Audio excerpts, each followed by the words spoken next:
सोचिए जरा दोस्तों, एक सभा जिसमें बैठे हैं समस्त महारथी, भीष्म पितामह, द्रोणाचार्य, कर्ण, दुर्योधन और स्वयं धर्मराज युधिष्ठिर। और उसी सभा के बीच खड़ी है द्रौपदी, अपमान की ज्वाला में तपती हुई। चीरहरण का वो दृश्य जिसने पूरे महाभारत का रुख बदल दिया। लेकिन क्या आप जानते हैं, उस क्षण द्रौपदी ने ऐसी वाणी बोली, ऐसा सवाल किया कि भीष्म जैसे गंगापुत्र और कर्ण जैसे महारथी तक कांप उठे। वो शब्द सिर्फ सवाल नहीं थे, बल्कि धर्म, न्याय और सत्य के तीर थे। यही वो क्षण था जब सभा मौन हो गई और हर किसी को अपने विवेक का आईना दिखा। आज की इस कथा में हम जानेंगे द्रौपदी ने आखिर ऐसा क्या कहा जो सदियों बाद भी हमें सोचने पर मजबूर करता है। इसलिए वीडियो को अंत तक जरूर देखिए, क्योंकि ये गाथा सिर्फ महाभारत की नहीं, बल्कि धर्म और अधर्म की सबसे बड़ी परीक्षा है।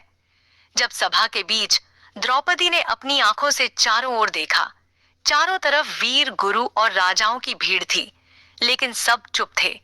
तभी द्रौपदी ने कांपती हुई लेकिन तेज आवाज में पूछा, हे सभासदों, मुझे बताइए, जब स्वयं धर्मराज युधिष्ठिर ने पहले खुद को दांव पर लगाया और हार गए, तो क्या उसके बाद वे मुझे दांव पर लगाने का अधिकार रखते थे? क्या पति के हार जाने पर पत्नी दासी बन जाती है?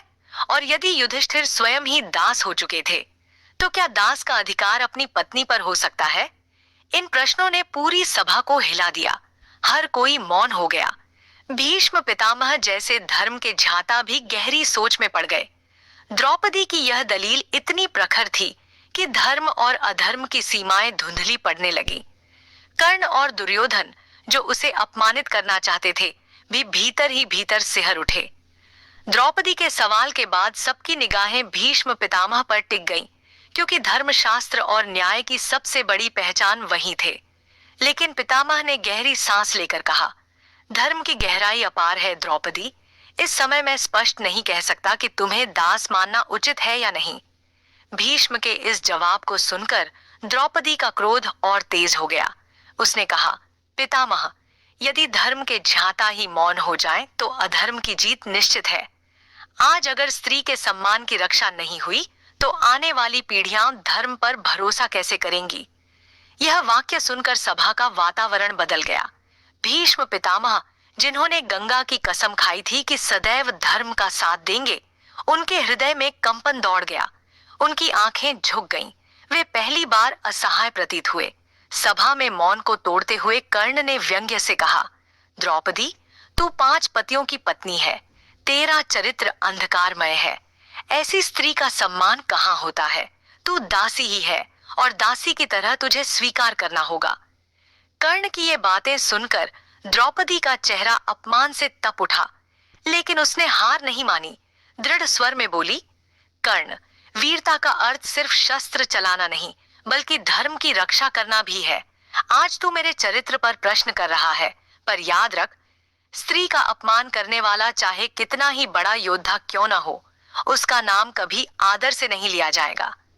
मैं दासी नहीं हूं, मैं सम्राज्ञी हूं, और एक पत्नी का सम्मान ही उसके पतियों का सम्मान है।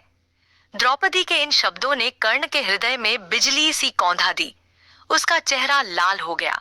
भीतर कहीं न कहीं वह कांप उठा, क्योंकि द्रौपदी ने उसके भीतर छुपे पाखंड पर चोट कर दी थी। कर्ण के तानों और भीष्म के मौन के बीच द्रौपदी ने दोनों हाथ उठाए और आकाश की ओर देखकर शपथ ली, मैं प्रतिज्ञा करती हूँ, इस अपमान को मैं कभी नहीं भूलूंगी। जिस सभा में धर्म का गला घोंटा जा रहा है, जिस सभा में गुरुजन और वृद्ध भी मौन है, उस सभा का विनाश निश्चित है। याद रखो, जिस स्त्री के आंसू गिरते हैं, वहां महादेव का क्रोध प्रकट होता है।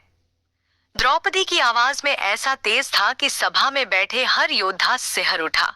दुर्योधन के चेहरे पर व्यंग्य मुस्कान थी, लेकिन उसकी आंखों में भी भय की झलक साफ दिखी। द्रोणाचार्य तक मौन हो गए, और पहली बार था जब सभा ने महसूस किया कि एक स्त्री अकेली होकर भी पूरे साम्राज्य को चुनौती दे सकती है।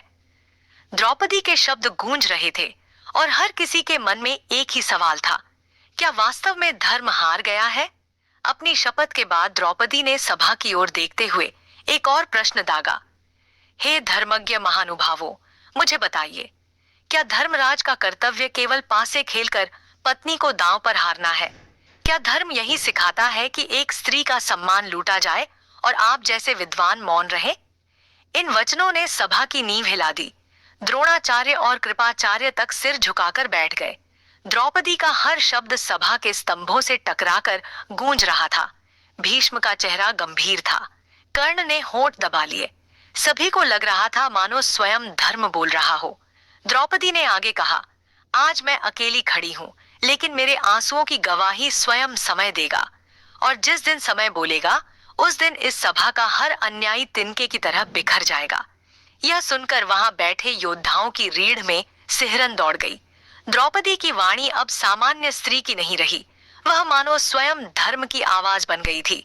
उसकी आंखों में जलती ज्वाला और शब्दों में सत्य का तेज ऐसा था कि सभा की हवा भारी हो गई। भीष्म पितामह, जिन्होंने अनगिनत युद्ध देखे थे, पहली बार निरुत्तर हो गए। उनके हृदय में यह विचार कौन था, यदि आज मैंने धर्म की रक्षा न की तो गंगा का पुत्र कहलाने योग्य भी नहीं रहूंगा। उनकी आत्मा कांप उठी, लेकिन मौन उन्हें जकड़े रहा। कर्ण, जिसने अभी अभी द्रौपदी का अपमान किया था, भीतर से हिल गया। द्रौपदी की दृढ़ता और शपथ ने उसके हृदय पर प्रहार किया। उसे एहसास हुआ कि यह स्त्री साधारण नहीं, बल्कि धर्म की ध्वजवाहक है। सभा में सन्नाटा ऐसा था कि मानो हर दीवार द्रौपदी के शब्दों को दोहरा रही हो। धर्म और अधर्म की यह भिड़ंत अब युद्ध का बीज बन चुकी थी। जब सभा में अपमान अपनी सीमा पार करने लगा, द्रौपदी ने आकाश की ओर दोनों हाथ उठाकर पुकारा, हे द्वारकाधीश, हे माधव, यदि आज धर्म की रक्षा न हुई तो संसार स्त्रियों के लिए नरक बन जाएगा। यदि आप मेरे सच्चे सखा हैं, तो आकर मेरे सम्मान की रक्षा कीजिए। उसकी यह पुकार साधारण नहीं थी, यह प्राणों से निकली हुई पुकार थी। और तभी सभा में अद्भुत चमत्कार हुआ। दुर्योधन का आदेश सुनकर जब दुशासन द्रौपदी का चीर खींचने लगा, तो वस्त्र कभी समाप्त ही नहीं हुए। जितना खींचा गया, उतना ही बढ़ता गया। यह दृश्य देखकर पूरी सभा दंग रह गई।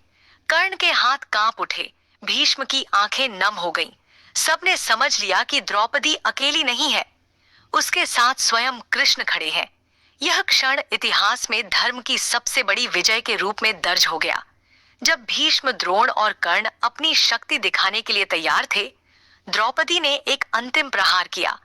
उसने गहरी सांस लेकर कहा, यदि न्याय और धर्म का कोई मूल्य है, तो इसे मुझे अपमानित करने वाले इस सभा में दिखाइए। आज मेरे शरीर पर आघात किया गया, लेकिन मेरे मन और आत्मा पर नहीं। याद रखो, जो स्त्री अपने सम्मान की रक्षा में अडिग रहती है, वह केवल खुद के लिए नहीं, बल्कि पूरे धर्म के लिए लड़ती है। इन शब्दों ने सभा के हर सदस्य को हिला दिया। कर्ण का गुस्सा भी डर में बदल गया। भीष्म पितामह, जिन्होंने सदियों तक न्याय का पालन किया, उनके हृदय में भी द्रौपदी की धैर्य और साहस की गूंज होने लगी। सभा में सन्नाटा छा गया। हर योद्धा, हर गुरु, हर राजा यह सोचने पर मजबूर था, क्या असली वीरता केवल हथियार चलाने में है, या धर्म और न्याय के लिए खड़े होने में भी? दोस्तों, द्रौपदी का यह चीरहरण सिर्फ अपमान की घटना नहीं थी, बल्कि धर्म, साहस और सत्य की परीक्षा थी। उसने हमें सिखाया कि असली वीरता केवल युद्ध में नहीं, बल्कि अपने सम्मान, अपने सिद्धांत और अपने धर्म के लिए खड़े होने में है। द्रौपदी की वाणी ने दिखाया कि जब सत्य और न्याय की पुकार उठती है, तो बड़े से बड़े योद्धा भी कांप उठते हैं। आज भी यह कथा हमें सोचने पर मजबूर करती है। क्या हम अपने धर्म और मूल्यों के लिए उतने ही साहसी हैं? क्या हम अधर्म के सामने मौन रह जाते हैं, या खड़े होकर न्याय की राह चुनते हैं? यदि आपको यह गाथा पसंद आई, तो वीडियो को लाइक जरूर करें, अपने मित्रों के साथ शेयर करें और ऐसे रहस्यमयी और प्रेरक कथाओं के लिए हमारे चैनल